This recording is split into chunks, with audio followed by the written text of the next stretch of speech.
Le gouvernement français a annoncé hier des mesures d'aide à la culture, 115 millions d'euros au total, 85 millions pour le spectacle vivant et 30 millions pour le cinéma. Vous, comme musicienne, concrètement, vous allez toucher quelque chose ? Pour l'instant, on n'a rien touché du tout, c'est-à-dire que les 3 concerts qu'on a donnés, on a reçu notre cachet normal de musicienne, et pour le reste, on a vécu sur nos réserves annulés, on ne reçoit rien en tant qu'artiste. Après, on a aussi fait des concerts en live par vidéo, mais sur lesquels on ne touche rien, ou alors qui étaient caritatifs, par exemple au profit, au bénéfice des hôpitaux de Paris, ce qui nous semblait important. Ouais. Mais c'est sûr que la culture va avoir besoin d'aide, et aussi je pense que le public, je ne sais pas si j'ai raison en disant ça, mais on a besoin aussi, parce qu'on fait super attention à la santé physique de tout le monde maintenant, c'est ultra important, mais j'ai l'impression que la culture et la santé mentale est aussi très importante, qu'il ne faudra pas la négliger, et puis faire attention aussi au bien-être des gens.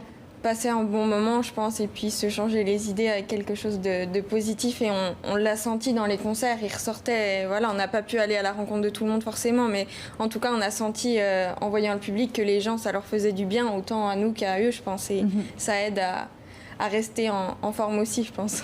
Alors ça, c'est la santé mentale, mais on va revenir à votre santé financière. Question, vous me dites si c'est trop indiscret, mais combien vous touchez c'est quoi un cachet quand vous allez jouer Ça dépend. En fait, ça les spectateurs aient une idée, tout simplement. C'est tellement différent, parce que ça peut aller de moins de 100 € à 1000 et quelques euros. Donc ça dépend des occasions. Et puis tout ce qui est promo au petit concert, il y a énormément d'occasions où, par exemple, nous, on ne va rien recevoir parce que les budgets sont coupés partout, parce que c'est un petit peu la catastrophe. On sait que quand on va jouer pour notre maison de disques avec le pianiste, il y a uniquement le pianiste qui va recevoir un cachet, et nous, ce sera les déplacements.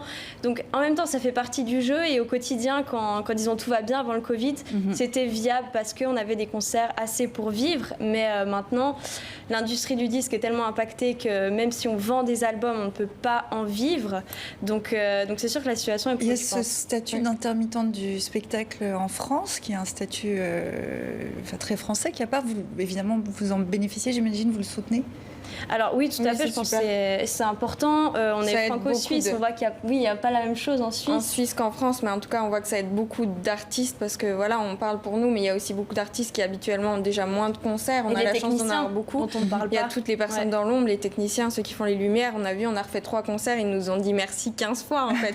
Alors qu'on a fait des concerts. Vous l'évoquez, la France, la Suisse, il vaut mieux être artiste en France qu'en Suisse, c'est ça que vous disiez ? Non, je ne sais pas. Je pense qu'il y a des points forts et négatifs des deux côtés, mais en tout cas, pour beaucoup d'artistes, c'est très compliqué. Et ce qui est dommage, c'est qu'il y a plein de gros talents qui vont devoir peut-être changer de métier, et ça serait terrible.